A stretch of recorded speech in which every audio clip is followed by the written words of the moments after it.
Kidnapped, walking the scene with you in old flicks from the 90s. So keen, the VHS Club, they're the talk of the town. Breaking it down, spreading nostalgia all around. Moving and grooving to the synth-pop sound. Their insight is so fresh, painting pictures profound. From Pulp Fiction to Clueless, they know it all.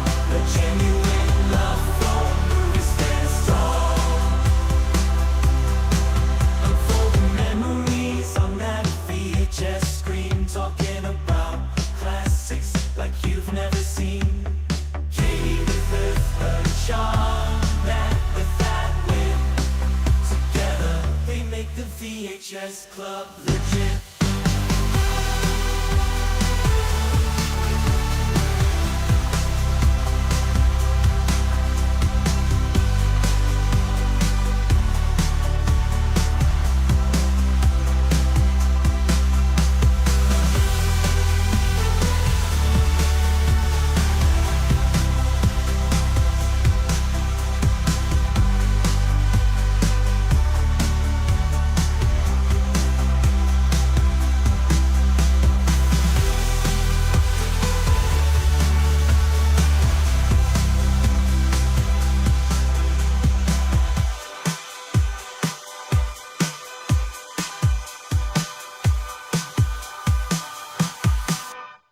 Gosh. Welcome back to the VHS Club. We are talking behind the scenes about Spice World, which is not at all the movie that we're talking about today. But, you know, we felt like we needed to get into the spicy mood, which is why we have our friends from Cinema Psychos hanging out with us today. Hey to Brian and John. Are you ready? Are you ready for all the spice? I am ready for all the spice. I'm Let very the happy spice to flow. be on the, I'm very happy to be on the Video Home System Club show. Video Perfect. Home System Club show. Perfect. I see that you watched last week's episode where we talked all about VHS and learned all of the terminology and all the Thank you behind for the using our scenes. formal name. Yeah, that's our formal name. Absolutely. Yeah. Absolutely. Well, I'm super excited to have you both on because I think it was, I don't even know how far back, but you did an episode reviewing Dune 2021. And I was like, Yep. oh, we could do a crossover episode where we talk about Dune 1984. And I'm just going to get this out of the way before we jump in. So in my mind, I'm a big fan of Dune 2, the computer game. I still play this game. I found it. Love. I found You're like a way to watch to still play it on my modern day MacBook. And so I like knew all of the story of Dune from this computer game, or believed I did. I've never read the books. My husband's read all of the books, so he's able to fact check me. But All I 300 thought, of them. yeah, by the last one, I was like, "How are the books?" And he's like, "They're good." I did the audiobook to the first one. That one was Wow. a long book. A long haul. It is Well, like, how come there are so many movies? Like, it takes so many hours for one book. I'm Yeah. like, you haven't read the book. I haven't read the book, but I, in full disclosure, thought we were reviewing this one here, which is 2000 miniseries Dune. Yeah. So I'm that's the really Sci-Fi happy. Channel one. I'm really happy that I noticed and had Nat laugh at me for a while. So now I'm ready. I've now watched Great. 1984 Dune for the first time because I thought I had seen it, but I had not. So I'm ready. Oh, I'm ready to dive oh in. boy. I mean, that if you thought that was the Dune that you were gonna watch, and then you watch the David Lynch version where it's just like, what is going on here? Well, Like, it's half the time. I know David Lynch and I'm a huge fan of Yep. Twin Peaks, and so I like in my mind I was like, this really doesn't feel very David Lynch to me. Like I was like going back in my memory trying to remember. So I'm glad I'm not crazy. At least I'm inept, and apparently I have no memory left. But Oh, you're I'm I not was busy on a crazy. lost highway. exactly. John on a does rainy a night with a fantastic saxophone. David Lynch, as you could tell. He does a All right, John. You need to reenact this entire movie in Yes. like 45 seconds. The Spice Melange. What? No? I don't care. I have an idea about an ear in a field. I have to get through this first. I'm not studio made. This is it. This is it. This is it. Well, I'm now- sorry in advance, guys. If this is the last episode of your podcast and we derailed it, I'm sorry. you know what? It was worth it. It was worth it Okay. all the way Okay, through. fair enough. Okay, well, Brian, Yeah. since John, gave us some voices, I'm gonna pass it over to you to give us All right. our IMDb 5 minute or less version of what this Synopsis. movie is about. I know it's like Okay. a way long book and a way long movie, but Well, summarize I it mean, down. I'll Just give show you the clip of Virginia Madsen. There you go. No, I There didn't you prep go. that. I didn't prep She that. I should have. explains everything. Well, I mean, where do you start? We're shown the far off future, in which there are warring houses Mhm. that control planets.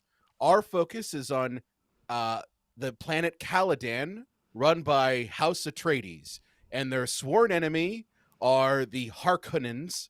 If you watch the 2021 and 2024 version, but in this version they're called the Harkonnens. Okay, Yeah. and they're gingers. Okay, Daywalkers. That's Daywalkers. gonna punch you through the computer screen. I'm sorry. I'm sorry. Kind to redheaded Be people. I will be kind to the kind. redheaded people. The whole planet is all people with red hair. Okay, I don't understand that. But yes, they are the They're all related. sworn enemy of the Atreides, and there's also an Emperor Shaddam IV, House Carino, who is kind of the Machiavellian. He runs the whole universe. Okay. Also in there are these weird space nuns called the Bene Gesserit, who have magic voice powers. There's also human computers called Mentats, and Brad Dorff, who also is Chucky from Child's Play series, is a Mentat. And these people are basically computers because apparently there was a long time ago war called the Butlerian Jihad, in which the computers kind of revolted and there was a fight. So, long to say is that you've got all of this drama happening while also you've got the prophesized chosen one, the Kwisatz Haderach, in the form of Paul Atreides, Mhm. who is part of House Atreides. They inherit the sand world Dune, also known as Arrakis, and hilarity ensues. His whole Brian, family gets killed. Am you I had me at on track? You had me at man tits and button whores or whatever I mean- these planets are called. Well, Mentats, John. Mentats. What we're Okay. really missing though is so my description would be like, see, there's this planet, right? It's covered in sand, and worms come out of the Worms. sand. Giant and eat worms, yes. people, and there's spice everywhere. Behind trails of spice. Yeah, they Yes, leave And there behind is trails of basically, spice. like, the whole universe needs spice It's cinnamon. to survive or for eternal life. I'm not It is- really sure. Yes, it is. And to get it is really for- high. And to get Well, really that's- high. Yeah. Yes, there's multiple uses for the spice. So you can make a spice melange cake, if you will, to kind of, serve at dinner time, and that keeps you alive. It also does make you very high, and it extends your life, and it's Yeah. also the only substance that's used for interstellar travel. Mhm. So it's almost like if we were to say that gasoline could get you high, be used for travel, and oh yeah, you can eat it. Brian, And you could gasoline be can get you immortal. high. And be used But for you're not travel. going to But drink you really gasoline, shouldn't- right, John? shouldn't drink it. My, Oh no, you just up that shit. my sort of synopsis is everyone loses the war on drugs. Oh yeah, everyone Basically. loses the war on drugs. Yeah. That's Yeah. that's basically the movie in Or- a nutshell. Or you can, in essence, say, don't follow profits because it's bad, and the spice is really gasoline and oil. Well, I got a completely different synopsis. All right, let's go, Okay, John. you got to the do first- it in the voice, John. You got to do it. Oh well, no, You no. can do it however no, you but here, like. here was my synopsis from the first time I watched this movie. What the fuck is going on? And I didn't read the book, and I got to say, man, these poor 19 was it 84? This is 84. Yeah, Yeah. 84. Poor 84 audience. There's no Wikipedia back then. I remember watching this movie, and even with Virginia Madsen's like fourth wall breaking 98-minute exposition jump, I had to like pause the movie and go on Wikipedia and be like, the fuck am I? What planet? What? These people don't like. Okay, all right, I gotta hit play again because I. I'm glad- what's going on in this. I'm really glad that you said that because I've never read the books. I have only played Dune 2, the computer game Electric from the Boogaloo. 90s. That's my only experience with it.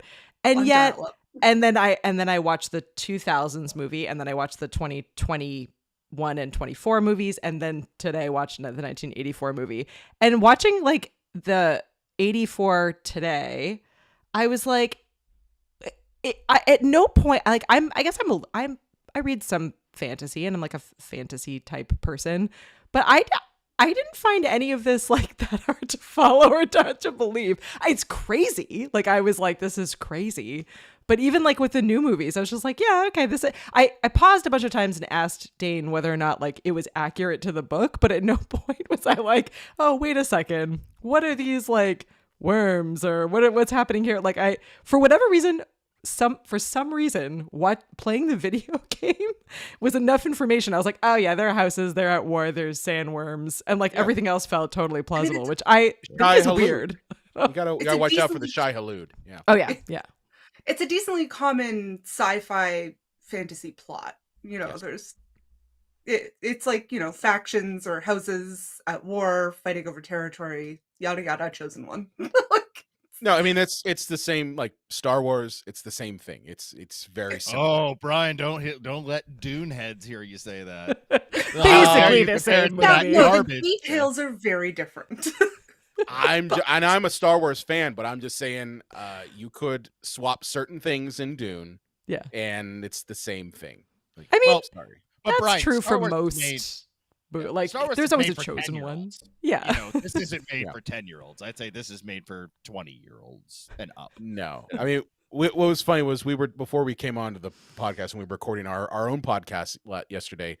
John and I were talking. We were like, "Yeah, Dune is one of those movies that, like, I can only imagine that if you went into the theater in 1984, that there would be some cinema worker who's just like, and here is your Dune codex for you to look at as you are watching the movie. Anytime you don't know what the fuck is going on, just open this up and you can see." Yeah. It's the cheat Well, code. there's also the fact that it's a David Lynch film. Mm. So there's always Yeah. going to be a factor of what's going on. Like that's just Is kind it- of his aesthetic and his vibe. Like it's sort of he has a unique sense of style that we now recognize. We're like, oh, it's very Lynchian, but like this was when that happened, not now. See, I don't see this as a David Lynch movie. I see this as the studio trying to neuter him, and the way Yes. that you see all these like up and coming directors either get bogged down on Marvel, Jurassic Park, or Star Wars now. Mm. And he just like obviously his style's gonna come out because of course it is, but like, you know, he kind of went like, you know, you're gonna have to give me up. You're gonna have to let me go. You're gonna you're gonna have to desert me. You know, like Well, I want to swing since you mentioned it. I want to swing over here. I copied. You'll have to. If you're watching, we're gonna disappear for a second, but we're still here. Oh. So David oh, God, Lynch. where am I? Oh no, we're gone. David Lynch in 2006, and I'm going to read this because I think it's kind of epic, says, Dune, I didn't have the final cut on. It's the only film I've made where I didn't have it. I technically have final cut on The Elephant Man, but Mel Brooks gave it to me. And on Dune, the film, I started selling out, even in the script phase, knowing I didn't have a final cut, and I sold out. So it was a slow dying the death and a terrible, terrible experience. I don't know how it happened. I trusted that it would work out, but it was very naive and the wrong move. And in those days, the maximum length they figured I could have is 2 hours and 17 minutes, and that's what the film is. So they wouldn't lose a screening a day. And once again, it's money talking and not for the film at all. And so it was like compacted and it hurt. It hurt it. There's no other version. There's more stuff, but even that is putrefied. He's To be so fair, angry and bitter about this movie. Like he won't talk about this at all. Like he's I mean, here's the done. thing. To be fair, the producer was Dino De Laurentiis. Mm.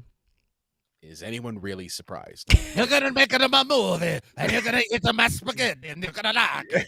Also, Lynch inherited this after I think Ridley Scott Yeah. started the pre-production of the film, and then due to a tragedy in his personal life, had to leave it. But even Ridley Scott has Ridley Scott feelings? I didn't know apparently that. he even was having issues with production in pre-production. Yeah. So it was already a nightmare to start off with. So Lynch inherited the nightmare, and then it just, it was. But I think Okay, things that I liked about it. Yeah, let's hear it. Sting, the Sting. audacity of Sting, just all of the abs and the cod Just pieces. being Sting. Yeah. And Sting.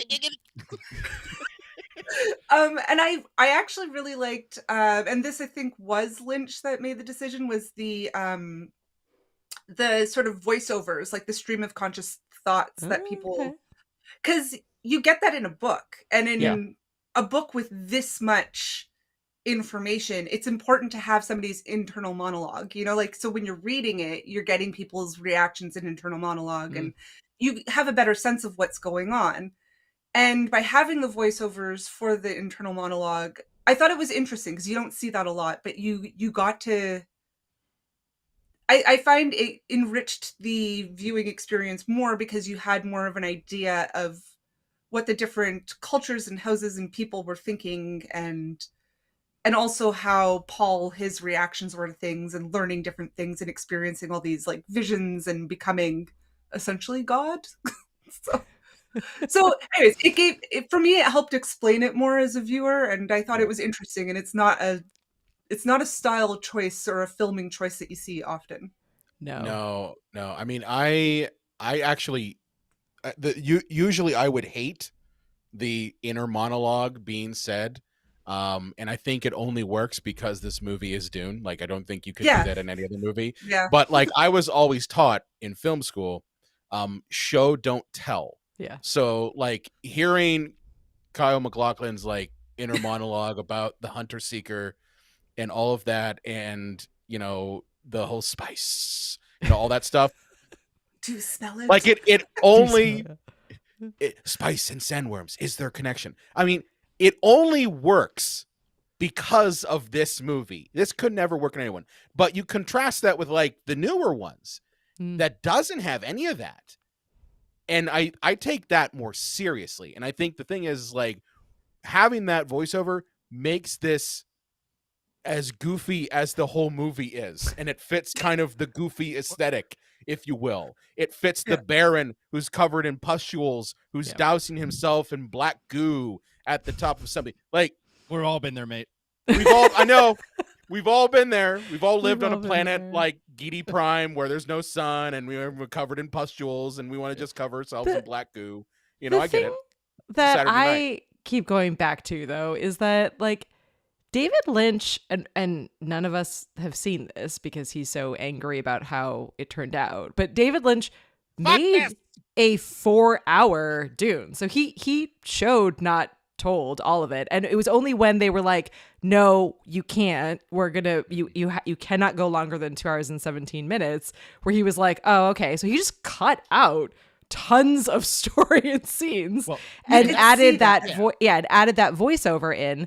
But if you compare that against the newer Dune movies, you're right. Like they show things and they go, but the two movies together are like 6 hours. So like They had 6 it's sort of hours. unfair it's sort of unfair to judge. Like, I think he actually did fit in a lot of story and a lot of like a really dense book in as good as he could in 1984 and B 2 hours and 17 minutes. So. And that's something, that needs to be mentioned. You know, I don't know the exact page, but I'm guessing it's probably like 800 pages. I don't know. Oh, I should have how grabbed long. it. It's chunky. It's Dude, like a dense book. It's a big boy, but Yeah. there's no way you're gonna fit that into a 2 hour and 17-minute timeline. That's like trying to put every piece of furniture in a Windsor castle into one storage unit in the States. Yeah. It ain't gonna happen. So he was handcuffed with that. But also, when you're dealing with a hack fraud maniac like Dino De Laurentiis,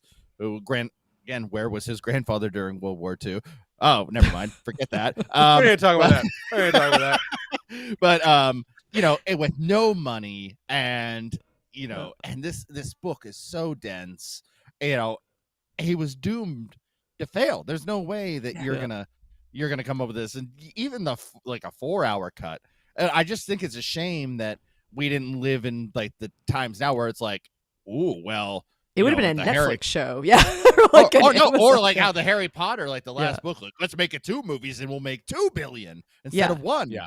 You know, like it should have been like, David Lynch's Dune Part 1, David Lynch's Dune Part 2. But, Yeah, because the new ones, just so like if you're not familiar with this franchise at all, like the 2021 and 2024, is it? The 2 new Yes. Dune movies Yes. are both of those combined. So like again, close to 6 hours are just book 1. Like, and I don't even think they fully did they get all the way to it's like maybe they could continue some of book 1 and then go into book 2. Like they're pretty. No, I think they pretty much they wrapped it. Okay, but that's wrapped it up. two films Yeah. for book 1. So again, like it. One is 896 pages in paper. Yeah. That's massive. Yeah. Yeah, that's a lot. And if you It's a go hefty by, and now books are not the same thing as screenplays, but if you go by the page a minute, 896 minutes, good luck. Yeah.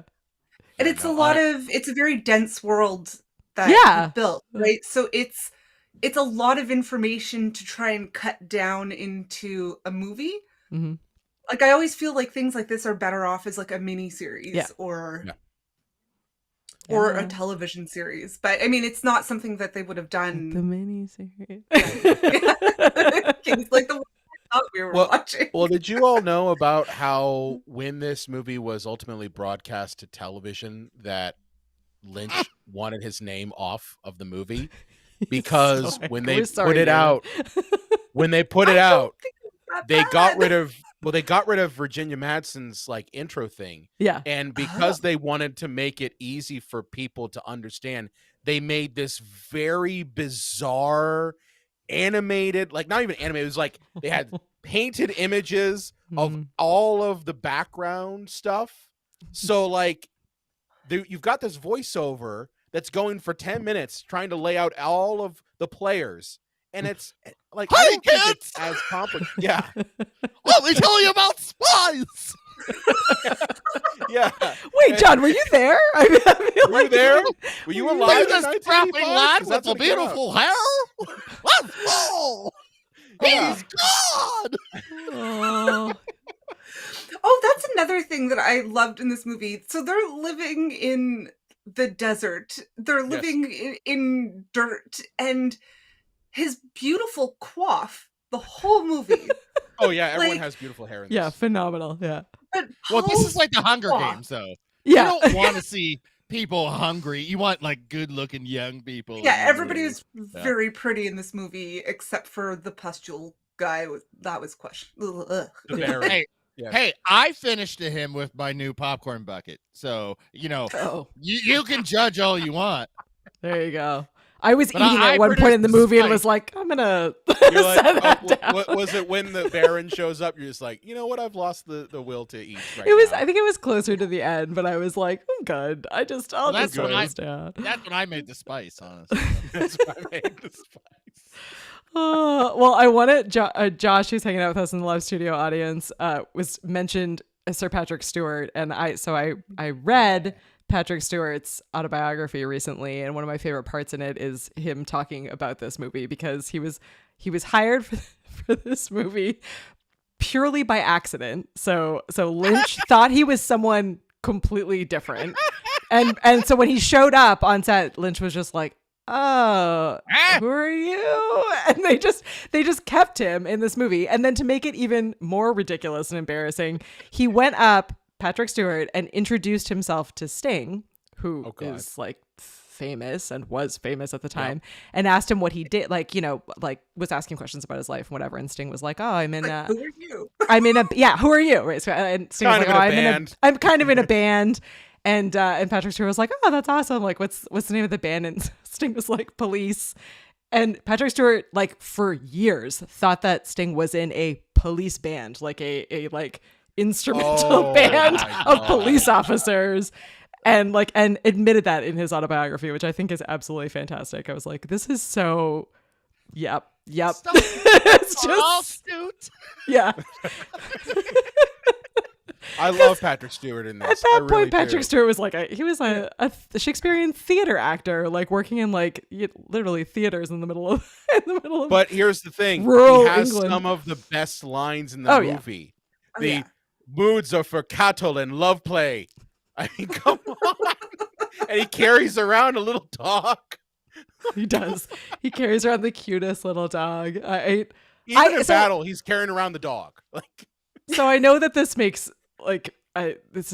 does not bode well for the movie, which I actually really enjoyed. But I will say my favorite part of this entire movie was the dialogue. Like at one point, I was trying to like write down all of my favorite lines as they were happening because there were just so many of them, and it's because so many of them are like said in a serious, slightly deadpan way, but are ridiculous sounding that I had to stop because there were so many. Like I can't even begin to remember them all or say them all, but almost every line.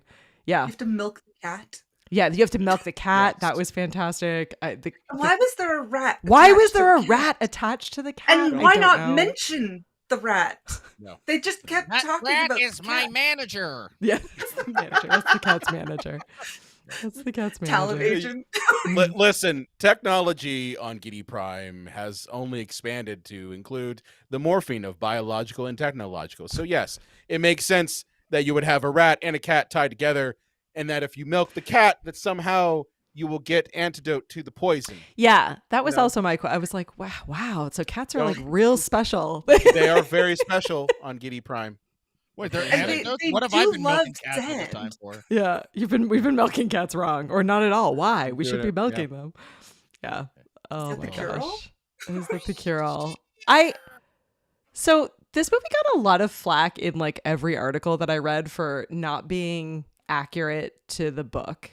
And I know I can't say with like a high level of authority because I did not read the almost 900-page book, but What was he did have, supposed to do? I did have someone in my house who did, and who watched it with me again today. And if I compared this one to the new movies, which were apparently like wildly accurate to the book, this one, other than the very end, had all the same scenes. Some of them were weirder, like the addition of the cat and the rat, but they were all the same elements and scenes were there, and then a lot of obviously cut out. But the only scene that was different, that was inaccurate to the book and / future movies, as I could see, was at the very, very end where it rains, and I was like, no, it was that in the book. No. Well, it is such a ridiculous ending Mm-hmm. because like the whole premise of Dune, why it's so popular and why it is such a cornerstone among sci-fi, is that its message is that you cannot put all of your faith in someone to solve your problems for you. Because when you True read story. the rest of the books, Paul Atreides isn't the hero, okay? He's an Come on. anti-hero. He is He's an an anti- anti-hero and he's a tyrant. And it's pretty much explained in later books. He's not a good guy. I mean, he's not really a villain, but No, he's yeah, not anti-hero. Yeah, but the Yeah. whole point is like at the end of this movie, he's presented as the hero and he makes it rain on Arrakis, which, let's be honest here, the rain kills the worms. Yeah, All he just spice production fucked is done. everybody. He's killed the entire worm population by making it rain. If this was on Earth, it would be like, I have now destroyed all corn and bees. Yeah. Oh, so we need those. yeah, it's like worship me. It's like, dude, you just killed our planet.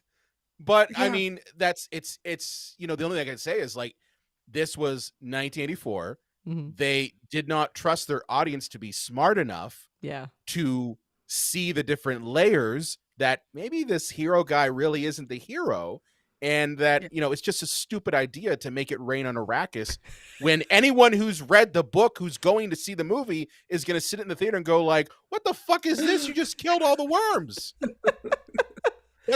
That is like if I saw Batman, okay? If I saw 1989 Batman and like for whatever reason Bruce Wayne just says, you know what? I'm going to go do a press conference, take off my mask and say, I'm Batman. Well, that's Iron Man. I know, but that's Yeah. my point. It's like Batman would never do that. And anyone in the theater would scream and go like, what the hell are you doing, Tim Burton? You've killed my childhood. Yeah. Yeah. Yeah. I would love to have been in that original audience of like diehard Dune book advocates who were so excited to go see this movie to hear A what lot their of reaction neckbeards was. were really angry. Real I'm just angry. saying.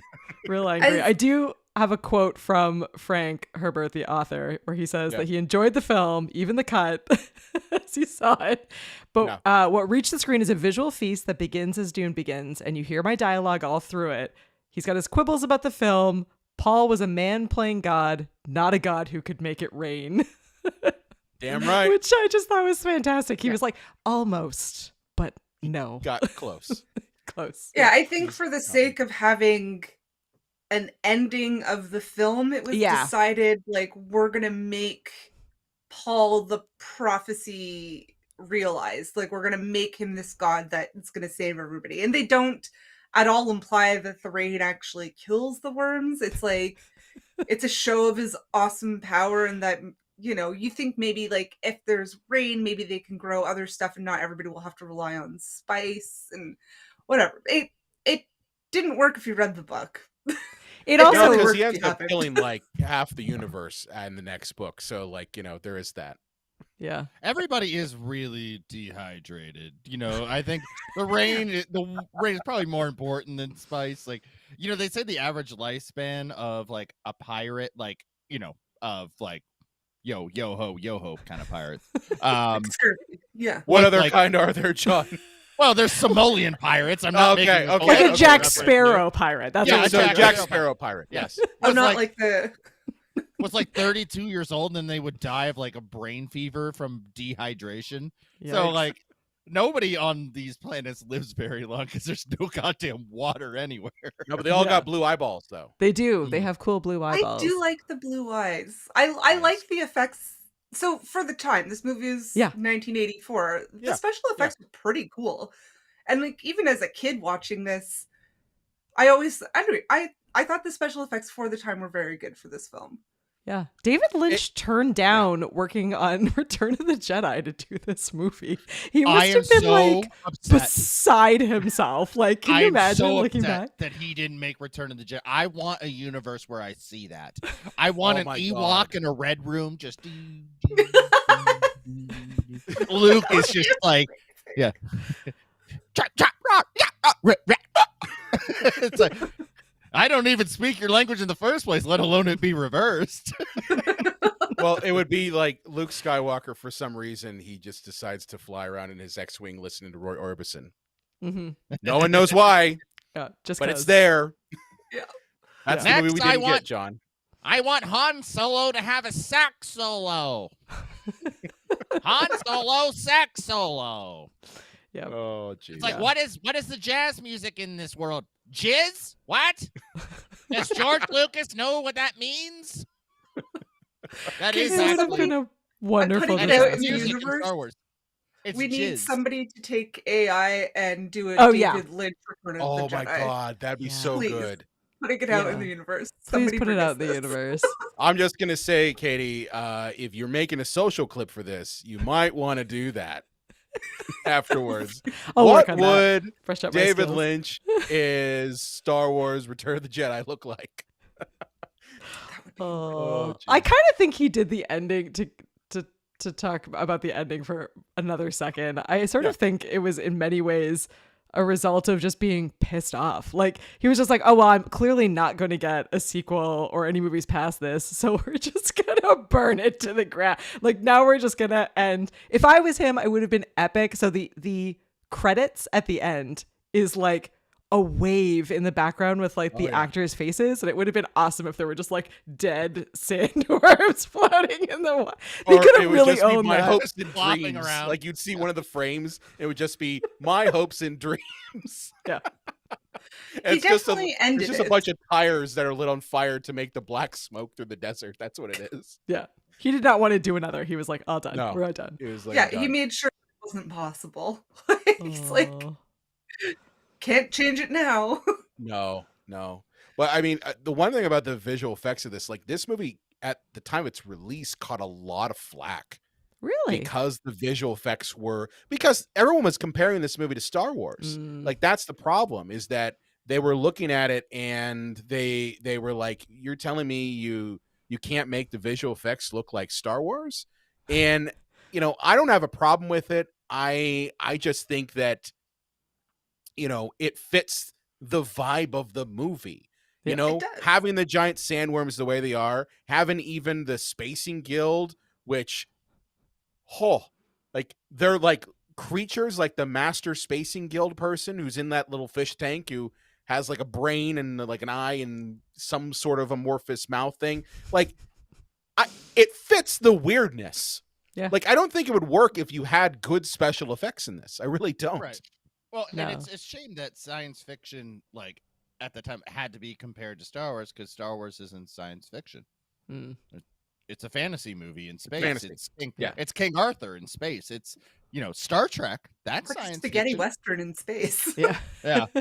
Yep. If you want to compare Dune to Star Trek, okay, and the abstract, sure, but not Star Wars. That's a fantasy movie. Yeah, that's a really good point. I feel like it's not sci-fi fantasy people, like people who like that genre, that made that comparison. I think it's No, you're more the right, layman person that made that comparison. Yeah. I also like the sound in the movie.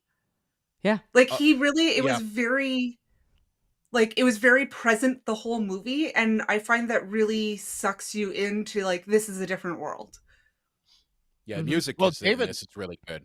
I like it. David is very much into not just like the music of a movie, which he really is, but the sound effects. Like I loved nothing more on this planet than watching the behind the scenes of Inland Empire, because I saw it as like almost his masterpiece, and I'm like, my God, this is genius. If you really break it down, this man's brilliant. He's 50 steps ahead of anybody. But then I saw the making of, and he's just literally making it up as he goes along.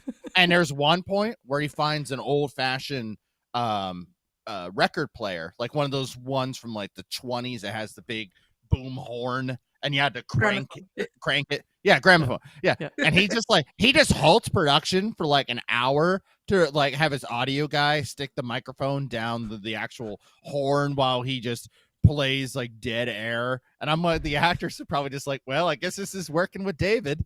We're all just gonna sit around while he just records this record player for the next hour.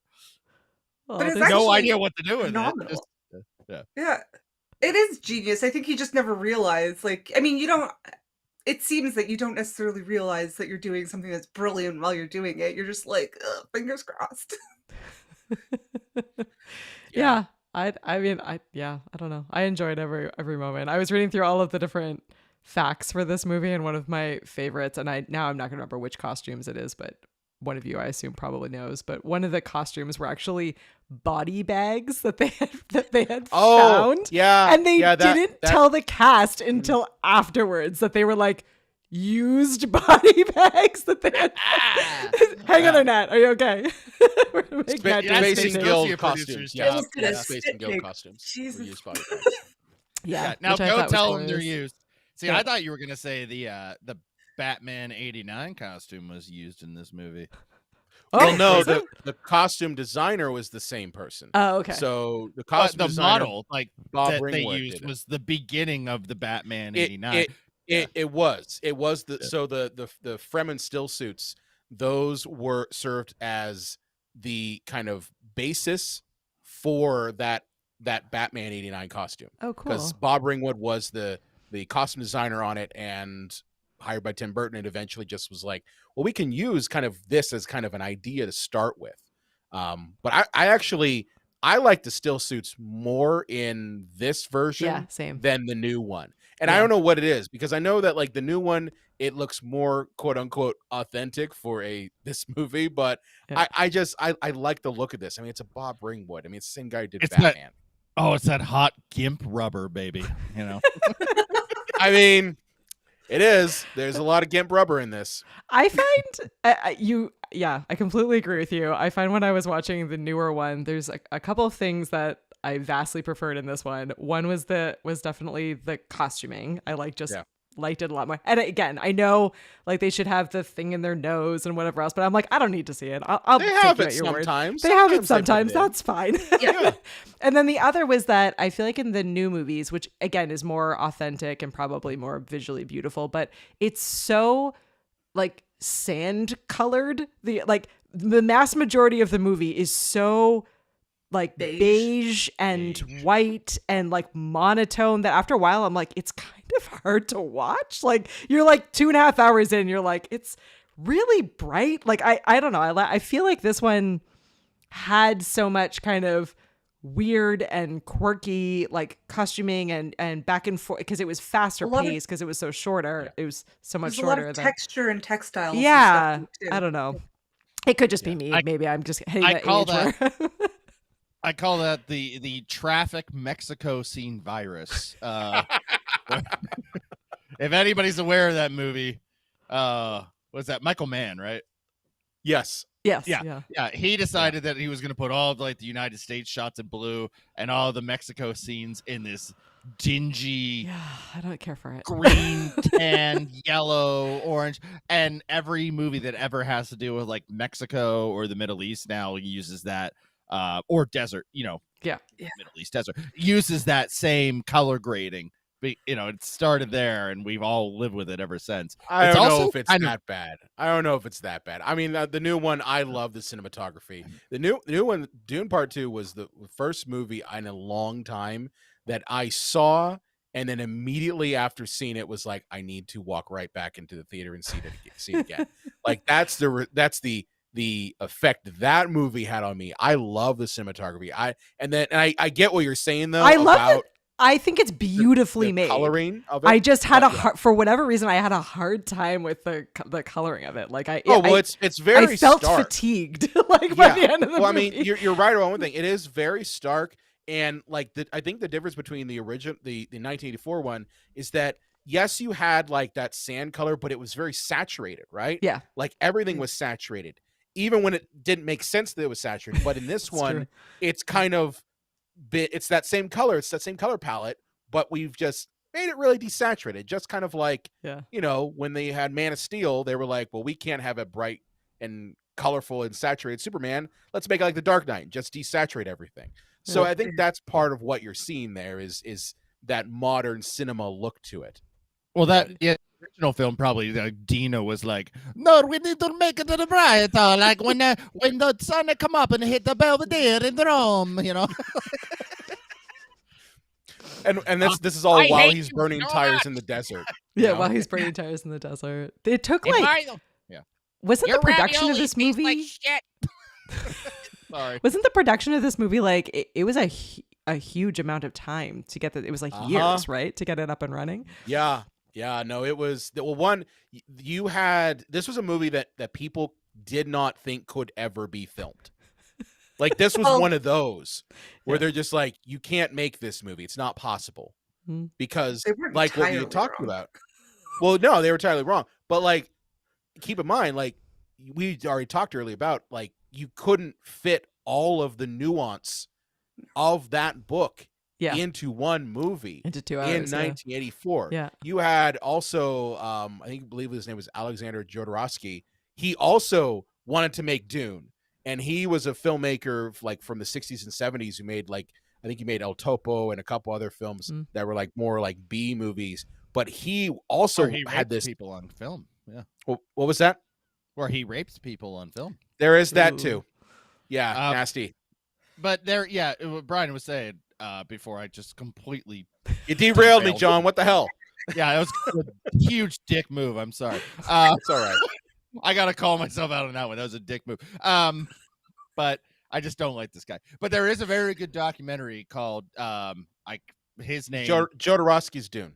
Jodorowsky's Dune. It's a great watch because this guy had all these big ideas. He wanted Salvador Dali. He wanted Orson Welles. Oh, I read about this. Yeah. Yeah. And like, so that was like this production. It was like seconds from getting off the ground and then, just nothing. Yes. Happened. It was kind of a shit show. And like, even you can see the artwork of it, and it's very bizarre and out there and very colorful and so much not like either the Lynch version or the version you get with Denis Villeneuve. So, I mean, it's interesting how these different filmmakers have their own interpretation of the same material. Yeah, absolutely. Absolutely. I'm like now so curious. I didn't look up as to whether or not Lynch actually read the Dune books. I always find that we were talking about that in the Star Trek Wrath of Khan episode we did, where it was like the director of that one was like, nah, I'm not really a Star Trek fan. I don't really know a lot about this at all. And I'm always like, oh, I wonder like people who bring these like epic books to life on screen, like how involved are they with the book, and how much do they actually care? Maybe they're, like you were saying earlier, like, you know, want to stay away from it and just kind of have their own vision based on the screenplay. It is interesting. I don't think you should be allowed to direct a movie like a Batman or a Star Trek or a Star Wars if you don't have some fandom for it. Tim Like Burton Christian did Bale Batman. and Batman. Yeah, I know that, but Awful. I also go with like he's an oddball in that realm. Okay, Yeah. I just go with like you should have some awareness Yeah. and have some Yeah. reverence for, like, I don't know, the fact that the people going to see that movie will be fans. Yeah. Yeah. You know what I mean? Have a little respect for the source material when you already Just a little know, bit. like, you know that it's going to have some form of fandom, whether it's in the box office or if it's going to be a cult success. Yep. Like, you know, like they knew Dune was going to have some sort of following, some Yeah, sort of fan absolutely. base. Well, that comes So- down to the producers, though. Yeah. At the Yeah, end of well- the day, the producers have to find somebody that wants to make the movie that is a fan to begin with, you know, or they could choose to go outside the box and be like, yeah, you've never heard of it, neither have we, but you know, just read a couple of this or that and we'll make it, and the idiots will eat it up. You know, it's Yeah. up to the producers at the end of the day on who they hire to write and direct these things, you know. Yeah. I mean, in the case of Wrath of Khan, it had like some really great scenes in it that like are, you know, legendary, and from a director who just was like, nah, I didn't really know a whole lot about it. He literally didn't realize how important it was until like the final scenes of the movie where all the cast and crew were like weeping. It was like, oh wait, this was important. So it should, yeah, I don't know. It is interesting. I often wonder like how many people are super involved with all of it. I mean, I don't know. I don't know whether or not Lynch read this one, but I do think he, I would argue with the articles that are out there. I do think he kept as close to the book as he was able to Yeah. Right. with all of the constraints. And since hardly any of us have seen the 4-hour masterpiece that he produced, it's hard to say like how close he was to the seems books or that- not. From what, like the quote that we had up before that you read, it seems that there is no, like the stuff that was cut was like, it's gone. Like you can't even, Yeah. he couldn't even put together a director's cut now if he wanted to, it seems. Well, Which he he does probably not. could. I bet. Yeah, the reels are in. Maybe. Whoever owns De Laurentiis Pictures now, like whoever bought the catalog, there's Yeah. probably just reels rotting away in a warehouse somewhere, you know. But Yeah. but yeah, I imagine he probably, considering he was a director for hire, he probably got Cliff Notes, which I don't know if anybody's Probably. old like me that knows what Cliff Notes are.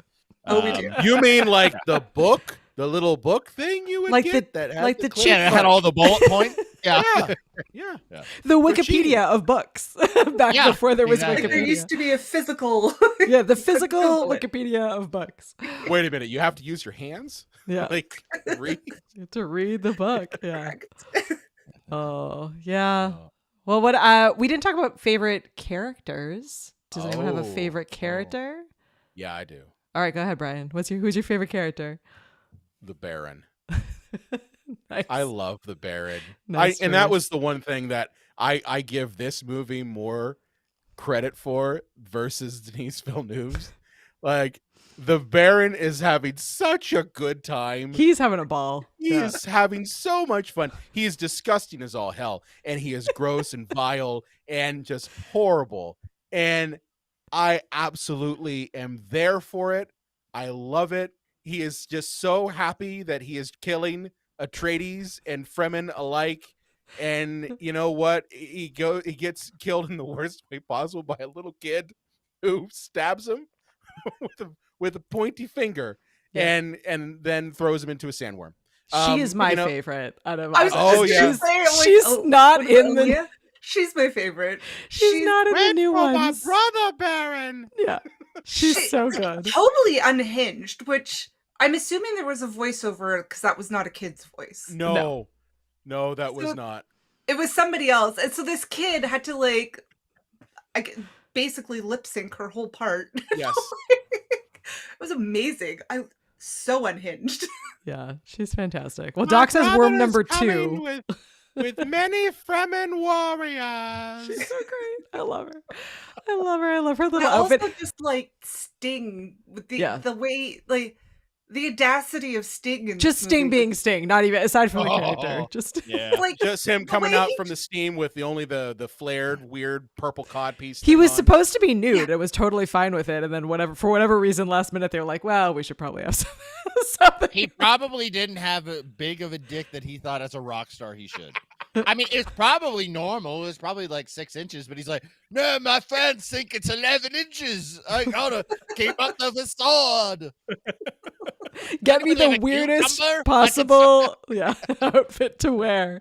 Yeah. Oh, yeah, he is fantastic. I don't know, he seemed pretty darn confident. It could be there have been movies where Reminisced. there was a live action Disney movie where they're like, the guy playing the prince, like, we need to hide that. 'cause This is Disney. too much. Yeah. Too much for Disney. Mm. So it could have been the opposite effect too. Maybe they're just like, we'll put this ridiculous codpiece on because it's too much otherwise. It would take Oh. away from the whole rest of the film. Yeah, Oh the my gaze goodness. would just be right there. Yeah. Every time we do an episode, we have a tater tot in the chat who just gives us the coolest thing. So Jeremy In a says, fun strip fact, club. he bumped into Sting in a strip club on Bourbon Street. That's Jeremy, the tell us best more. thing to do right there. That is a very Sting thing to do. Classic What? Sting. By the way, when he goes spread eagle, bent over, if you flick a quarter into his butthole, drinks are on the house. Oh, I would go to the John, club. you take the would fact go that to they that told club. us we could swear on this podcast a little too far. John has actually not been doing a lot of swearing. He's just telling all kinds of stories. Vile. Katie's like, I clicked We the will never be explicit button. invited He's back, like, got it. John. Sassafras, tinkle pants, boner. This is a special night. Wednesday nights, anything can happen. Thursdays, Anything we're can very happen on strict Wednesday. about. That's right. But yeah, I know. But Sting, Sting's my favorite character too. The absurd level of confidence that man walks into that scene with, I could get 20 of the greatest trainers in the world and get on the proper diet and not drink like any like soda or beer or anything. And even if I got a body like that, I would never have that confidence that Sting just swaggers out there with in his Borat fucking looking bathing suit look. I'm just like, God bless you, sir. You know who you are, and you have no shame about it. And I love you for None. it. So what you're saying, John, is that there's no future where you just saunter out of your room in a Goals. steam Goals. and just walking around just being like, yes, I am This is proud of me. my body and my codpiece. If Everyone somehow- should achieve for that. That's a good goal. That's a for us life all to goal set right for it. there. Yeah, life goal. I feel like Oh. if anybody rewatches or re-listens to this episode, drinking rules, drink every time we say codpiece, because Yes. we've said it so much already. Codpiece, Amazing. codpiece, Codpiece, codpiece, codpiece, codpiece, cod.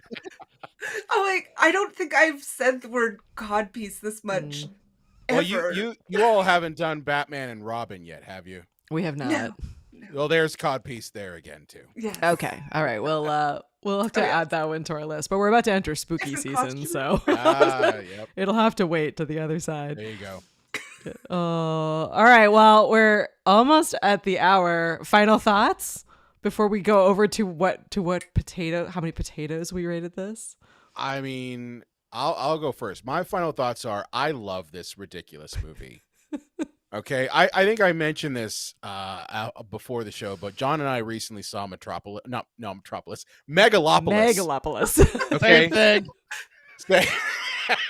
we saw Megalopolis at an advanced screener, and we came out of the movie and we were just like, this is bizarro as all hell. And I have a feeling that if I was alive in 1984 and saw this movie in theaters, I would probably have the exact same reaction that I had coming out of Megalopolis, which is, what the fuck did I just see for 2 hours or 17 minutes or something like that?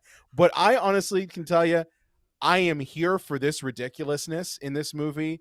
I love the lines. It's become such a cult classic. And, you know, I told John that I was like, Megalopolis is on track to be the same exact thing. It's going to be the biggest budget cult classic of all time. And Dune is in the same realm. You know, whether David Lynch believed in his film or whether this was the ravings of a mad Italian man, Dino De Laurentiis, I don't care. It's so bizarro and it's so great to watch, and it's just fun. It's a fun movie, in my opinion. But don't think too hard about it, and don't think that it's going to be the book, because it's not. Yeah. All right, John, over to you. So I would say if I had zero context of anything with this movie, I'd be like, this is kind of a clunker. I don't know. I'll probably never watch that again.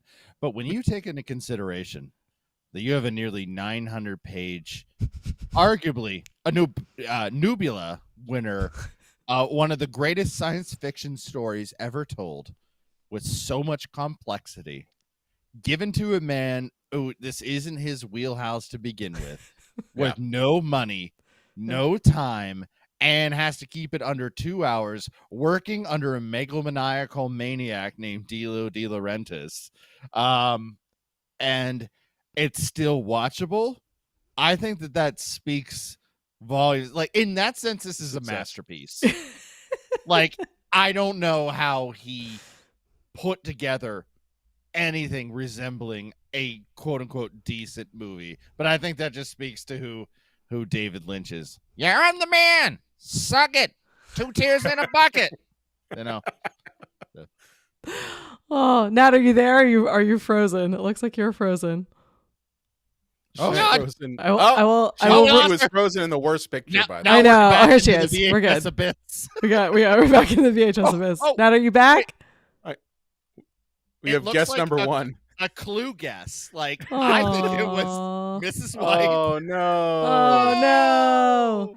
Oh no! Well, wait. Well, we will hold out for Nat to call back with her thoughts. But I agree. I almost wish that I knew nothing about Dune and was going into this blind, because I'm very curious as to whether or not I would have still, if I'm, sci-fi or crazy enough that I would still have really liked this. But with the baseline that I had, I just thought it was, I don't know. I thought it was wildly entertaining, completely ridiculous. And honestly, the book is pretty crazy. I know that there is crazy.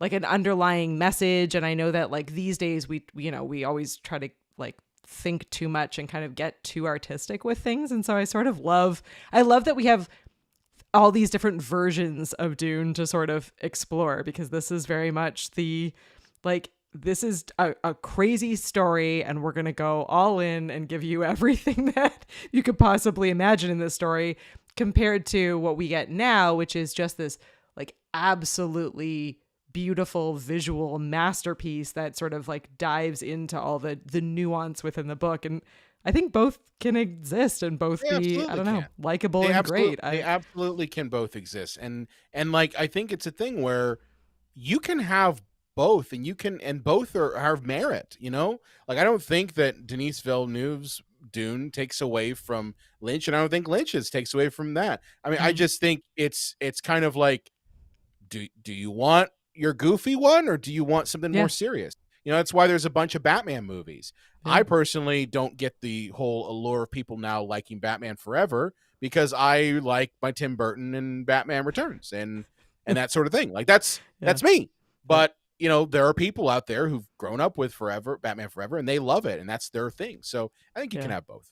Yeah. That movie gives them a joygasm, Brian. It gives them a joygasm. You're right. Oh my goodness. I think Lynch has failed, so Villanova's could run, There you go. Hey, you're back. Nat, final thoughts. Transformer blew in the neighborhood, and I lost power, but then just got it back. Final thoughts. Oh no! Watch TVs and in person. Oh, wait. Am I here? No. You're here. There you are. It was good. It was good. 2 thumbs way up. 2 thumbs good. way up. All right. Well, we'll hope that Nat hangs in there, and we will swing on over. We gave it. Oh no! Oh no! I jumped to the wrong one. 4. Brian's face. He's like, "Where did we go? You gave 5? Where did we go?" We gave 4 Christian taters. I stand by this. You can all fight me in the live studio audience if you have less. Sandworms. I don't know how else you would want to rate this. Sandworms. Or shy Halloum. Yes. Oh, 4 containers of spice. 4 McLaughlin hair coifs. 4 McLaughlin hair yes. coifs. Loved it there. Yes. His hair alone, 10 out of 10. Doc 4 is going with 5 worms, and 5 worms. Josh is impressed with Brian's mindset on this movie. Look, our rating system is entirely our own, and there's no rubric by which to judge it, so no one can argue with our system. And I don't know. I think for 1984, I feel the same way about this as I did V the miniseries when we watched that one, and I was like, I've never seen that. You should. Oh, B, the miniseries kicks ass. You I've should. heard Yeah, I that. was watching. I was Yeah, like, I this know. is not good, but for the time, it's amazing. But Robert Englund's fucking great. It's so good. It's so good. Well, I feel Yes. I feel the same. Yeah, absolutely fantastic. I think considering it was only 2 hours and they're trying to cover like something almost as big as War and Peace, like it was pretty spectacular that he did manage to get it in and squish it in. And yeah, there was a couple of time jumps and he did a little like wave of flashover and whatever, but I thought it was great. And it did have a sort of Lynchian vibe, even though it wasn't full Lynch, Yeah. and I really enjoyed it. Yeah. We almost swayed Josh. He's at 3. We got him to 3. Oh, Fan of come the on, book. Fan of the Josh. book. Come on. You can give it another one. You can give it another I one. want that DVD that he talked about near the beginning of the thing. It had like Battlestar Galactica, the movie, this, Flash Gordon. Yeah, Oh, Josh has an God. incredible VHS collection. You'll have to go back and watch our History of VHS episode to see some of the photos of his VHS collection. Well, we did it. We made it all the way to the end. Nat has not yet refrozen, so just stay really still, Nat, while we wrap this episode up. Next week kicks off our spooky season, so if you've been hanging out with us on Facebook, Instagram, X, any of those social places, you've been helping Twitter. us vote. Yeah, sorry. I hate Elon Musk. Sorry. We have a Twitter account, but we're not big fans of it. But over there, you can vote for what movies we are reviewing next. So I'm not going to say what we're doing next week because we're in the final. We're in our bracket season, but it's going to be unpredictable. Oh, wait. Oh, brackets like March Madness? I'm taking Yeah. St. John Red Storm. No, For the we're upset. we're October Madnessing. but for October October. Madnessing. We're October Madnessing. Well, so that's us, and you can hang out with us most Thursday nights, 9 p.m. Eastern, here on YouTube or wherever you listen to your podcasts. But these two, if they sparked your attention, you can hang out with them on Cinema Psychos podcast. Where can they find you guys? We are on the YouTube as well. YouTube. We don't do live. We do just pre-recorded, put out there. We're not cool enough to do that. Plus we record it sometimes at like 11 o'clock at night. Yeah, so we're on YouTube. We're on all the different podcast platforms. We are also entering spooky season ourselves. So we've got some episodes planned there. We're going to have a new episode. So this comes out, this is going out live now, but when this episode's now. coming out, tomorrow? Yeah, officially Yeah. tomorrow. No. Yeah. So by then we'll have our full review of Megalopolis out. So check that out. It's an hour and a half long. Perfect. Yeah, we're but then- special people. We got advanced screenings. We're really Got advanced important people. We're important people. I have And many then- leather-bound books. He doesn't. And then we're actually going to be next week going to the Erie Horror Fest in Erie, Pennsylvania. Ooh. And we get to interview a bunch of people there. We're going to be talking with the voice of Megan. I forget her name, but she's the actress who plays the voice of Megan, as well as the director of Tales from the Tales, Hood. Tales from the Hood. Yeah, so it's going to be a fun time. We'll be up there. If you're in Erie, Pennsylvania, go hang out with us. We'll be there. But yeah, my we goodness. put out new episodes once a week, and they cover everything from horror movies to B movies to cult films, everything. You know, we cover it all. Well, Doc says that, come on, 11 p.m. is his 4 p.m., so he's there. I know, but you don't want to see like it takes Doc, a lot. where do you live? He's in Hawaii. He's in Hawaii. Oh! Yeah, Doc's There in you go. Hawaii. Yeah. Well, no, lucky man, you, Doc. Doc, if I do a live, you better show up. Like Doc's your what I'm only If I fan of do the live. live, I expect you're going to show up there, Doc. I have a fun fact for Doc. All right. Did you know that America is the 5th biggest farmer of macadamia nuts, and it is only because we took Hawaii? See, It's if we the had only not thing. claimed Hawaii, we would not have that title. And that makes us the 5th highest producer of macadamia nuts because of Hawaii. Wow. There You you know, go. there we go. Well, on Just that stayed on note, that, sleep on that one, bitches. grab some macadamia nuts. Check out both of our shows. We'll have to have you guys back on again. Oh, yeah. On the other side of our spooky season. Yeah, you should also mention J-Dub's Video Nasties over Yes. on YouTube. I heard that's a pretty good show. Tell us more. It's a good show. Well, I'll say this right now. If you were like, hey, I really like that Brian guy, but the John guy was like kind of getting on my nerves, don't bother. But if you did enjoy me and you want just solo me unbridled, there's J-Dub's Video Nasties over on YouTube, where I talk about any and all movies. Like, in a sense of my two main things outside of interviews are so many questions where I look movies from my past where I'm like, hey, that doesn't make a whole lot of sense. This is our kind of show. like Air Bud having sneakers. Yeah, I don't know. Ready-made sneakers. Or I also do the check-in where I just look back on older movies from, the 60s, 70s, 80s, or 50s, 40s, whatever, and say like, hey, does this particular, shall we say, controversial movie hold up by the how we look at things today? Yeah, and Most of them know. Yeah, most of them know. Most of them know. and they're No, mostly but- made by John Hughes. But yeah, but yeah, so J-Dub's Video Nasties over on YouTube. I gotta get the word out. And if you go there and you like it, then fucking subscribe. Don't just watch. Ring the bell and all that crap. Dave, How we will need a you soundbite know? if you say fucking subscribe. Okay, yeah, I'm gonna just. Yeah, I've been oh meaning my to God, save it's more gonna sound pop bites. up here on Yeah. your thing. Subscribe. There's our video clip for this episode.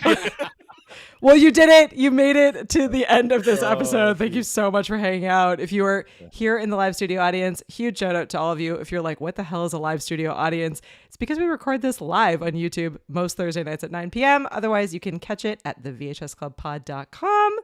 We'll see you next week for some spooky, unnamed, as of yet, unnamed movies, but it's going to be great. So come and hang out with us there. Thanks, everyone. Thanks, Brian and John. Thank you. Kidnapped, walking the scene